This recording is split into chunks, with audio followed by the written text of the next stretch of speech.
नमस्कार दोस्तों, स्वागत है आपका अपने YouTube study channel agriculture topics hub पर। आज हम आपके लिए लेके आए हैं एग्रीकल्चर के कुछ इम्पोर्टेंट टॉपिक्स, जिनमें से एग्रीकल्चर के किसी भी कंपटीशन एग्ज़ाम में 2 या 3 क्वेश्चन आपको पूछे जाते हैं। तो वीडियो के अंत तक जुड़े रहिए, क्योंकि ये video AAO agriculture supervisor BHU ICR jet वालों के लिए बहुत ही लाभदायक साबित होने वाला है। क्योंकि इस वीडियो से आपको किसी भी कंपटीशन एग्ज़ाम में 2 या 3 क्वेश्चन पूछे जाते हैं। आज की वीडियो से हमारा वादा है कि आपके किसी भी कंपटीशन एग्ज़ाम में 100% 2 या 3 क्वेश्चन पूछे जाएंगे। तो वीडियो तक के अंत तक जुड़े रहिए, और जो भी चैनल पर नए जुड़े हैं चैनल को सब्सक्राइब कर दें और बेल आइकन को प्रेस करें, जिससे कि हमारी वीडियो का नोटिफिकेशन आपको टाइम टू टाइम मिलता रहे। तो वीडियो स्टार्ट करते हैं। फ्लोरिकल्चर, जिसे पुष्प विज्ञान कहा जाता है, आपका किस भाषा का शब्द है? तो फ्लोरिकल्चर आपका लैटिन भाषा का शब्द है। ओलेरिकल्चर, जिसे सब्जी विज्ञान कहा जाता है, किस भाषा का शब्द है? तो ओलेरिकल्चर आपका लैटिन भाषा का शब्द है। एग्रोनॉमी, जिसे सस्य विज्ञान कहा जाता है, आपका ग्रीक भाषा का शब्द है। क्लाइमेटोलॉजी, जिसे जलवायु विज्ञान कहा जाता है, ये आपका ग्रीक भाषा का शब्द है। मानसून, मानसून आपका अरबी भाषा का शब्द है। पोमोलॉजी, जिसे फल विज्ञान कहा जाता है, ये आपका लैटिन प्लस ग्रीक दोनों भाषाओं से मिलकर बना हुआ शब्द है। फसल व फलों के उपनाम, तो आपको इस टॉपिक के अंतर्गत हम फलों के उपनाम बताने वाले हैं। धान्य फसलों का राजा आपके गेहूं को कहा जाता है। धान्य फसलों की रानी आपके मक्का को कहा जाता है। फलों का राजा आम को कहा जाता है। आम को बाथरूम फल भी कहा जाता है, नोट कर लीजिए। फलों की रानी लीची को कहा जाता है, इम्पोर्टेंट लगा लीजिए। मसालों का राजा काली मिर्च को कहा जाता है, और मसालों की रानी छोटी इलायची को कहा जाता है। सब्जी का राजा आलू को कहा जाता है। गरीब का मांस सोयाबीन को कहा जाता है। सोयाबीन को वंडर फसल या आश्चर्यजनक फसल भी कहा जाता है। बिना हड्डी का मांस भी आपके सोयाबीन को कहा जाता है। वंडर फसल या आश्चर्यजनक फसल सोयाबीन, नोट लगा लीजिए, इम्पोर्टेंट है। शाकाहारी मांस आपके लोबिया चवला को कहा जाता है। कैमल क्रॉप्स आपकी ज्वार को कहा जाता है, नोट लगा लीजिए, इम्पोर्टेंट है। तेलों का राजा मूंगफली को कहा जाता है, तथा तेलों की रानी आपकी तिल के तेल को कहा जाता है। गरीब का घी भी आपके तिल के तेल को कहा जाता है, इम्पोर्टेंट लगा लीजिए। खरपतवारों का राजा आपके गाजर घास को कहा जाता है। चारा फसलों का राजा बरसीम को कहा जाता है, जबकि चारा फसलों की रानी आपकी रिजगा को कहा जाता है, नोट लगा लीजिए दोनों को। गरीब का अनाज आपके बाजरा को कहा जाता है। गरीब का दोस्त आपके आलू को कहा जाता है। शुष्क क्षेत्र के फलों का राजा बेर को कहा जाता है। बेर को राज्य फल भी कहा जाता है, राजस्थान का राष्ट्रीय फल भी कहा जाता है, इसे इम्पोर्टेंट लगा लीजिए बेर को। गरीब का फल आपके बेर को कहा जाता है। भारत का राष्ट्रीय फल आम को कहा जाता है। एग प्लांट बैंगन को कहा जाता है, इम्पोर्टेंट लगा लीजिए, बैंगन भी आपकी परीक्षाई दृष्टि से इम्पोर्टेंट है।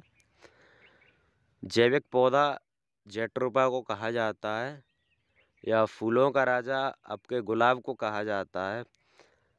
एग प्लांट बैंगन को इम्पोर्टेंट लगा लीजिए, और इस टॉपिक से ये जो भी इम्पोर्टेंट लगाए गए हैं उन पर विशेष ध्यान दें, क्योंकि आपके जो भी इम्पोर्टेंट लगाए हुए हैं वो परीक्षाई दृष्टि से महत्वपूर्ण है।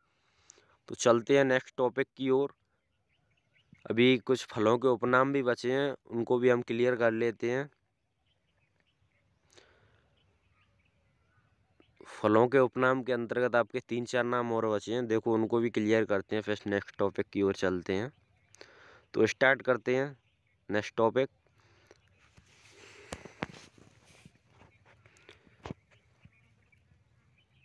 फूलों का राजा आपके गुलदाउदी जी को कहा जाता है, जबकि आपका राष्ट्रीय पुष्प आपका कमल है, और आपका राज्य पुष्प आपका रोएड़ा है। दालों का राजा आपके चना को कहा जाता है, और दालों की रानी आपकी मटर को कहा जाता है। फसलों का ड्रोसोफिला प्लांट आपके मक्का को कहा जाता है, इम्पोर्टेंट लगा लीजिए। आदम फिग आपके केला को कहा जाता है। बटर फ्रूट आपको एवोकाडो को कहा जाता है। पेय पदार्थों की रानी चाय को कहा जाता है। फूड ऑफ गॉड या भगवान का फल आपके कोका को कहा जाता है। छोटे किसानों की सिंचित फसल ऑयल पाम को कहा जाता है। मोटे अनाजों का राजा ज्वार को कहा जाता है। सफ़ेद सोना सफ़ेद सोना आपके कपास को कहा जाता है। मोटे अनाजों का राजा इम्पोर्टेंट लगा लीजिए, परछाई दृष्टि से इम्पोर्टेंट है। हरा सोना बांस को कहा जाता है।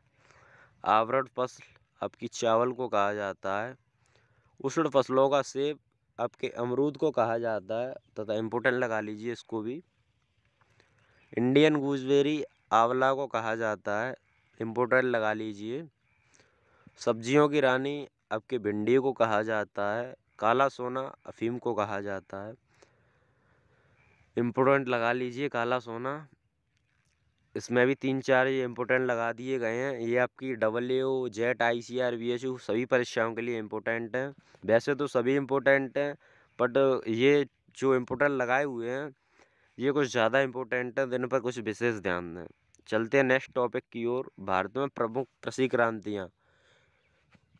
कौन सी क्रांति किस फसल से या किससे संबंधित है, विस्तार पूर्वक आपको बताने वाले हैं, तो जुड़े रहें वीडियो से।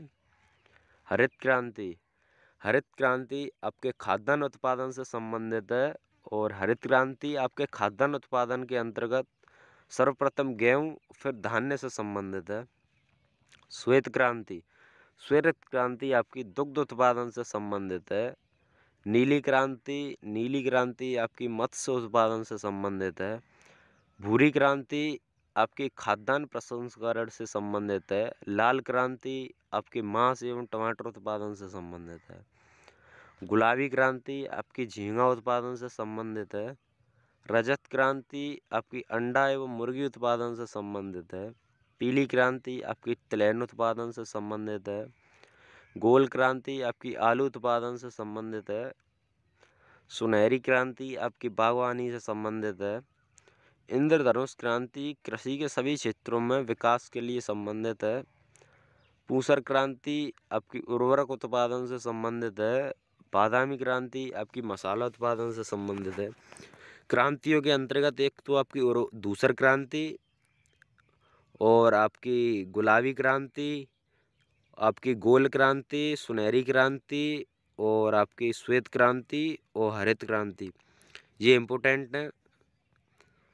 और चलते हैं आपके नेक्स्ट टॉपिक की ओर। प्रमुख फसलों में तेल की परसेंट मात्रा या फसलों में तेल का प्रतिशत। सोयाबीन के अंतर्गत 18 से 20% तेल की मात्रा पाई जाती है।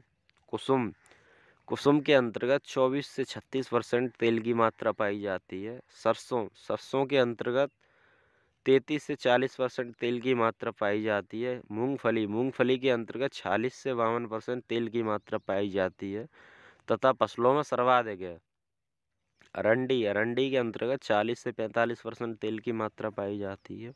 अलसी के अंतर्गत 33% तेल की मात्रा पाई जाती है। कपास के अंतर्गत 15 से 20% तेल की मात्रा पाई जाती है। इसे नोट लगा लें और इस पर कुछ विशेष ध्यान दें। इम्पोर्टेंट लगा लें कपास को। सोयाबीन को भी इम्पोर्टेंट लगा लें। कुसुम, सरसों, मूंगफली, तिल सभी को इम्पोर्टेंट लगा लें। कपास को इम्पोर्टेंट लगा लें ध्यान से कि 99% कपास आपकी परीक्षा में आने लायक है। चलते हैं नेक्स्ट टॉपिक की ओर। विभिन्न फसलों के लिए जलमांग एवं क्रांति अवस्था। इस टॉपिक के अंतर्गत हम आपको फसलों की जलमांग एवं उनकी क्रांतिक अवस्था बताने वाले हैं कि किस क्रांतिक अवस्था पर उनमें जल दिया जाना चाहिए। गेहूं की जलमांग है आपकी 450 से 650 मिलीमीटर। आपकी गेहूं की क्रांतिक अवस्था है CRI, शीर्ष जड़ें निकलते समय। जौ की जलमांग है 250 से 300 मिलीमीटर। क्रांतिक अवस्था है बुवाई के 30 दिन बाद व दाना भरते समय।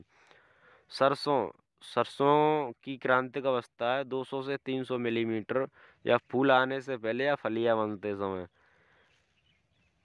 आपकी अलसी की क्रांतिक अवस्था है 250 से 300 मिलीमीटर। फूल आने से पहले फलियां बनते समय। सभी तिलैनी फसलों की क्रांतिक अवस्था फूल आने से पहले या फलियां बनते समय होती है। मक्का नर मंजरी व सफेद भुट्टे बनते समय। यो मक्का की जल मांग है 500 से 800 मिलीमीटर। फसलों में सर्वाधिक जल मांग आपकी 900 से 2500 मिलीमीटर धान की है। धान की क्रांतिक अवस्था है किल्ले निकलते समय और फूल आने से पहले। और आपकी गन्ना की जल मांग है 1500 से 2500 मिलीमीटर। और आपकी क्रांतिक अवस्था है किल्ले निकलते समय या बढ़वार आते समय। गन्ना और धान ये आपके इस टॉपिक के अंतर्गत इम्पोर्टेंट है। मक्का को भी इम्पोर्टेंट लगा लीजिए। फसलों में सर्वाधिक जल मांग आपकी मक्का की मानी जाती है। वैसे वैसे गन्ने की सर्वाधिक है। दोस्तों वीडियो अच्छा लगा हो तो वीडियो को लाइक करें, शेयर करें और कमेंट्स करें। धन्यवाद दोस्तों।